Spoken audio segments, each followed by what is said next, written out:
he still thinks that he's owed an apology from Charles and from William for the way they've treated not only him but also Meghan.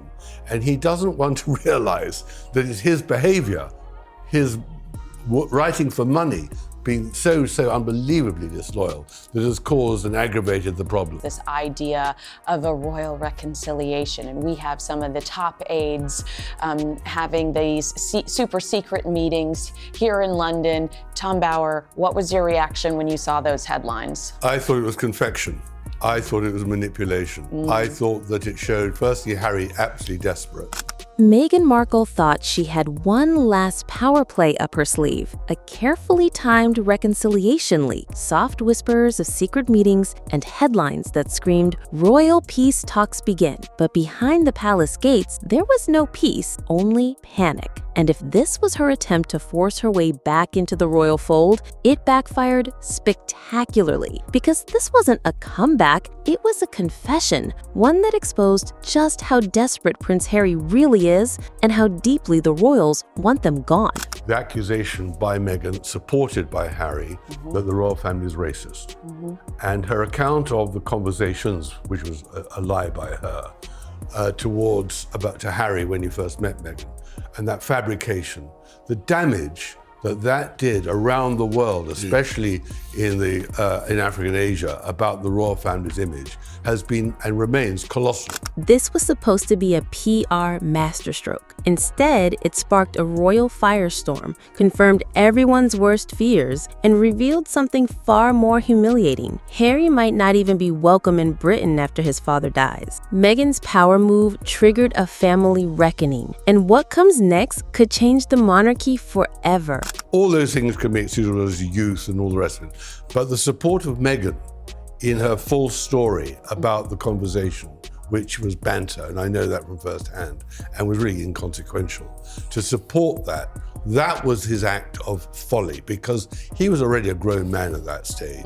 He knew the consequence of it. It all started with a perfectly placed Daily Mail exclusive, secret peace talks, London meetings, conveniently staged photos, and headlines that looked suspiciously manufactured. Royal experts took one look and called it what it was: manipulation. A confection, as Tom Bower put it. The fingerprints of Meghan's aggressive PR machine were all over it. Meredith Maines, her American PR guru, was accused of staging the entire story, likely without fully understanding how the British royal family works. But the message was clear. Harry and Meghan wanted back in, and they were going to guilt the royal family into letting them return. I thought that Meredith Maines, who is a very aggressive PR for the Sussexes, got way beyond herself, because she really doesn't understand the British royal family or Britain, but understands how to project her clients. And so I think she got it wrong by leaking it, or even letting anyone know about it. That was a great mistake. I thought it was confection. I thought it was manipulation. I thought that it showed, firstly, Harry absolutely desperate. But here's the twist. The very people they tried to impress, King Charles, William, and Camilla, weren't moved. They were disgusted. Jobson called it desperation, plain and simple. The Sussexes had burned every bridge, and now they were begging to be let back across. Why? Because Harry knows what's coming. When King Charles dies, William will take the throne, and the future king has no interest in forgiving his brother. This wasn't just about PR. It was survival. Behind all the smiles and fake humility, Harry's biggest fear is becoming real. That after Charles passes, William will banish him from Britain entirely. The ties have already been severed. The trust is gone. And no one, not William, not Kate, not Camilla, wants him back. Well, I think it's more than just money. I think what Harry fears is that when and if his father dies, his brother will banish him from Britain. I think that the hatred amongst William and Kate, rightly so for what Harry has done, it was like ink poison, is absolutely irreversible.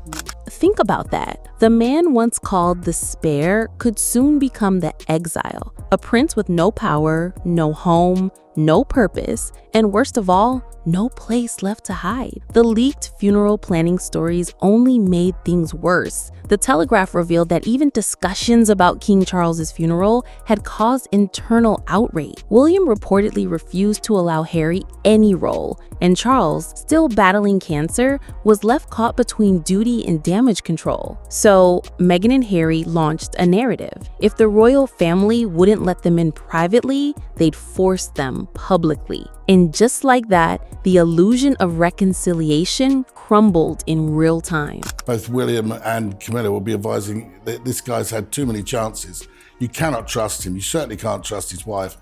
And that they are out of control. They use any opportunity they can to benefit themselves. So that's effectively what they are about. On the surface, it's a simple family drama, but underneath, it's a war of legacies. King Charles is aging, ill, and facing his own mortality. He wants to be remembered as the monarch who forgave, the father who offered peace. But that fantasy doesn't sit well with William, because for William, this isn't about healing, it's about betrayal. Meghan and Harry didn't just walk away, they launched grenades on their way out. They attacked Camilla, they humiliated Kate, they weaponized Oprah, Netflix, and a $20 million book deal to smear the very institution that gave them everything. And now they want forgiveness? William and Camilla reportedly won't hear of it. Tom Bower put it bluntly. Charles may feel guilty for being a distant father, but that guilt won't save Harry, especially when William is preparing to become king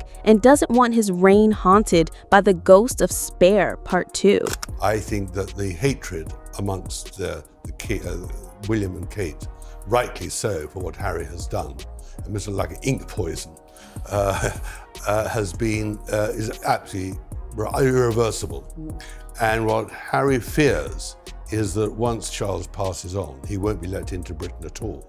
What the Sussexes didn't realize is this: their scorched earth exit strategy left no path back, and the idea that Charles could unilaterally forgive them? Laughable. Camilla isn't letting Harry get close enough to even speak to the king without a buffer. While Harry's clinging to reconciliation, Meghan's doing the opposite. She's checked out. Why fight to get back into a palace she never cared about when there's cheap jam to sell and dusty wine bottles to cork? Meghan's chaotic brand blitz in 2025 says it all. Name changes, product flops, half-launched websites, a fake sold-out strategy built on 50 jars of jam no one bought. I think that Harry is desperate to get back one way or another.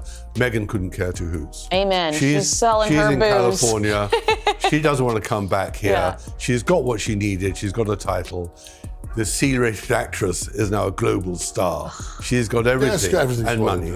So she's made 50 jars of jam. Yes. Well, they sold out. Yeah. They sold out because she gave them away. Right. But the real problem is if you want to make 50,000 jars, you need to have millions of dollars. She hasn't got the money for it. Tom Bower broke it down. This isn't a well-oiled brand empire. It's a broke actress hoping someone throws money at her Etsy side hustle. There's no CEO, no real staff, no strategy, just chaos. Affiliate links, flower sprinkles, and desperation disguised as curated lifestyle. The Duchess of Montecito is now hawking scones on Instagram Reels and pretending it's a legacy. And yet, she never looks defeated. That's the terrifying part. Meghan doesn't blink. She doesn't retreat. She pivots. And when she runs out of pivots, she reinvents the entire narrative. That's what made her so dangerous to the royal family in the first place. And what's interesting is that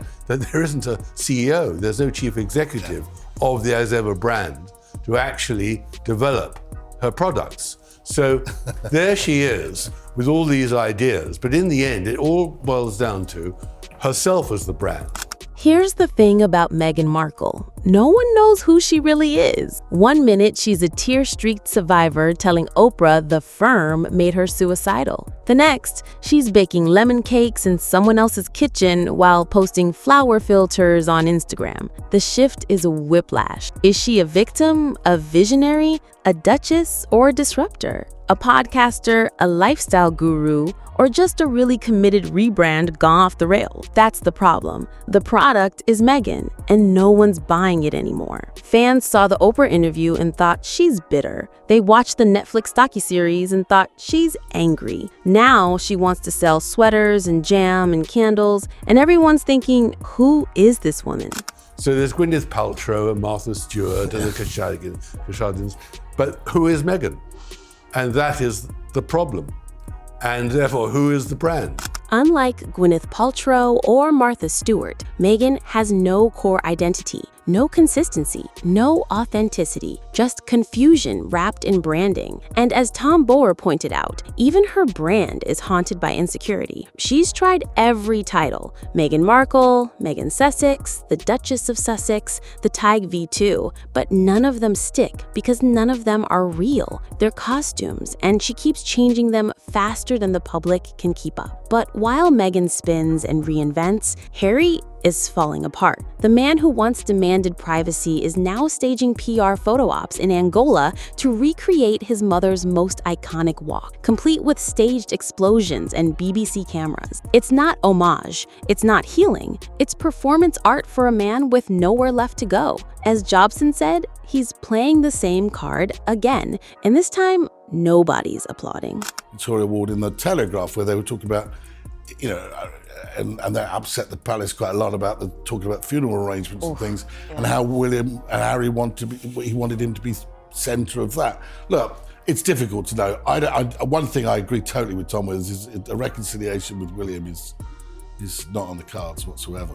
Worse, he's trapped. Meghan has no intention of returning to the UK. She's got her mansion, her title, and her imported chicken. Harry, though, he's lost, stuck in California, estranged from his family, still suing newspapers, still bleeding cash, and still surrounded by lawyers who keep him in court and out of peace. He's the one who needs the royal name. He's the one who fears being exiled. And he's the one who, despite everything, still thinks he's owed an apology. That delusion is why the palace fears what's next, because Harry's not done talking. There's another book, more pages, more accusations, and more damage on the way. Here's what keeps Buckingham Palace up at night. Harry's not out of ammo, and Meghan, she's just getting started. And for the second date, of course, it's Meghan who rings Harry and says, let's meet again. I mean, she targeted him. She knew exactly what she was doing. He was a vulnerable man whose relationships with women had been disastrous, manic depressive very often, and she fulfilled his need. She gave him what he needed, and she played it brilliantly.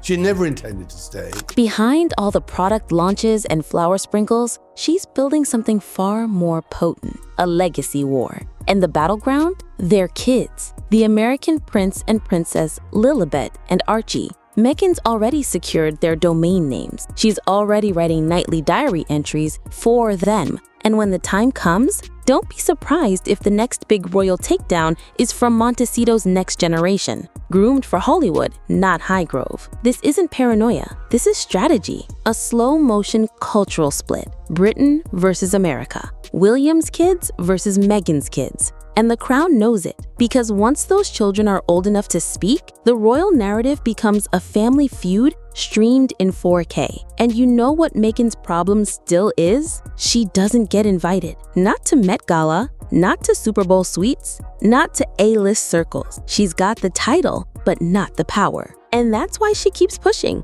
The truth, Meghan's always been a survivor. But survivors leave casualties. Her father, her first husband, her friends, her palace staff, and maybe, just maybe, Harry's next. Because Harry, for all his drama, was the last person truly loyal to her, the one who believed in her narrative, even when it made him a global punchline. But loyalty fades when reality sets in. And Montecito reality is getting darker by the day. Fewer allies, fewer projects, fewer excuses. And now, the royals are preparing for Spare Part 2. Another 400 pages, more private tech, another wave of betrayal. Because as Tom Bower warned, when the royals lose control of the narrative, they lose everything. And right now, Meghan and Harry are the most dangerous insiders on earth. So here we are, a king battling cancer, a monarchy fighting to stay relevant, and an estranged prince who sold out his family, burned every bridge, and still thinks he's the victim. The royal family is done playing nice. William won't forget. Camilla won't forgive. And Charles, well, he may be soft, but even he can see the danger of letting Harry back in. Because once trust is gone, all that's left is survival. And Meghan, she's already moved on. The only question left is how much longer until Harry realizes he's not the hero of this story. He's the last loose end. What do you think? Is the royal family right to shut Harry out? Has Meghan finally overplayed her hand? Let us know in the comments below. Like, subscribe, and turn on notifications so you never miss the next royal meltdown. This war isn't over. It's just getting started.